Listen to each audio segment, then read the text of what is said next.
Revelation 9. The fifth angel sounded his trumpet, and I saw a star that had fallen from the sky to the earth. The star was given the key to the shaft of the abyss. When he opened the abyss, smoke rose from it like the smoke from a gigantic furnace. The sun and sky were darkened by the smoke from the abyss. And out of the smoke locusts came down on the earth and were given power like that of scorpions of the earth.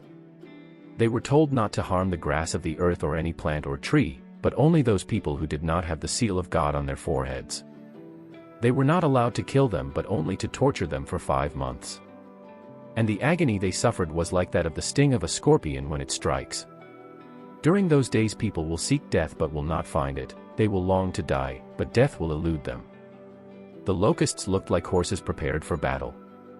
On their heads they wore something like crowns of gold, and their faces resembled human faces. Their hair was like women's hair, and their teeth were like lions' teeth.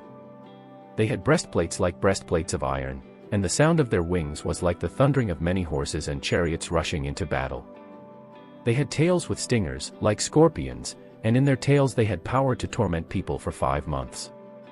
They had as king over them the angel of the abyss, whose name in Hebrew is Abaddon and in Greek is Apollyon, that is, destroyer. The first woe is past, 2 other woes are yet to come. The sixth angel sounded his trumpet, and I heard a voice coming from the 4 horns of the golden altar that is before God.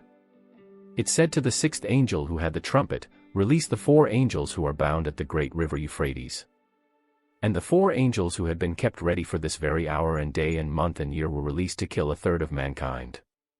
The number of the mounted troops was twice 10,000 times 10,000. I heard their number. The horses and riders I saw in my vision looked like this. Their breastplates were fiery red, dark blue, and yellow as sulfur. The heads of the horses resembled the heads of lions, and out of their mouths came fire, smoke and sulfur.